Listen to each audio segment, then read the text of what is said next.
My name is Jennifer, and this is Azusa City Library's Exploring Azusa, Spooky Tales and Legends. In this series, we'll find out some interesting facts about Azusa's history, along with some legends as well. On this episode of Exploring Azusa, we will take you into the community of Rosedale to the Fairmount Pioneer Cemetery. On the border between Azusa and Glendora, this peaceful little cemetery had its first documented burial in 1875, although it was not officially recorded as Fairmont Cemetery until 1886. Today we'll hear from Sylvia Shorey and David Fredendall, who are two of the trustees for the Fairmont Cemetery. So sit back, get the popcorn, and enjoy. In the 1860s and early 1870s, pioneers were moving west in search of a new life. The San Gabriel Valley was very different in those days, and life was hard. Majority of the settlers were Catholics, and so the earliest recorded cemetery in this area is the Mission St. Gabriel, which served the Catholic population. In 1876, an altercation resulting in the death of a pioneer by the name of Four-Fingered Nels, or Nelson, who had no close family, led the settlers to realize they needed a cemetery of their own. Down Nelson, he was a woodcutter up in the canyon, and this fellow from down in the valley wanted to steal his wood, and Nelson wouldn't let him, so he came back later with a gun and shot Nelson. And in the newspapers, the old-timers that had moved from back east where they have severe weather, there was a story in the newspaper that said they had to shoot a man to start a cemetery. Yeah, so then, hey, we got this body, what do we do with it? The generous rancher, John Preston, said, well, I own 2 acres on San Felipe Hill. Make that your cemetery, bury him there.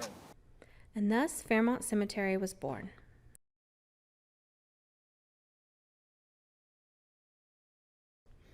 There were a few families that traveled together across the country that ended up founding the cities that we know of today and are buried here at Fairmont Cemetery.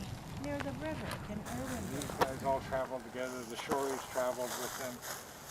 There's Griswolds. There's the Griswolds and Dohertys. They were the founders of Covina, Yeah, the Griswold family. There are many veterans buried here at Fairmont as well. There are, I think, 9 Civil War veterans that we know of and 1 World War I veteran that we know of. And that's why Memorial Day was a big thing, because originally it was to celebrate the veterans of Civil War. Memorial Day services have been held here every year since the beginning. They'd have Memorial Day services and then go have a picnic, what she called the old Gum Grove, Pioneer Park in North Glendora. In 1997, Fairmont Cemetery was dedicated as a Glendora Historical Landmark. Around 2005, a grant was received for ground-penetrating radar survey, which helped to locate burial sites, especially for those with no remaining markers. Unfortunately, Fairmont has had its fair share of vandalism. When my mother was treasurer at City Hall, her name was Elizabeth Shorey, and my great-great-great-grandmother Elizabeth Shorey, hers was knocked over and placed on the City Hall lawn. See, a lot of them have been knocked over and put back. You can see where they've been patched. Just like any place of historical significance, we hope people treat the Fairmont Cemetery with the respect it deserves. Declared by the county as an inactive cemetery. And today's burial laws would make it prohibitive to be able to accomplish that. You know, you have to have vaults and you have to have Like the cement, right? Yeah, we're not in the cemetery business. So we're not in the cemetery business, we're a historic museum. Thank you, Sylvia and David. Tours of the cemetery can be made by appointment and scheduled through David by email or phone. We will list his email and phone number in the description box below.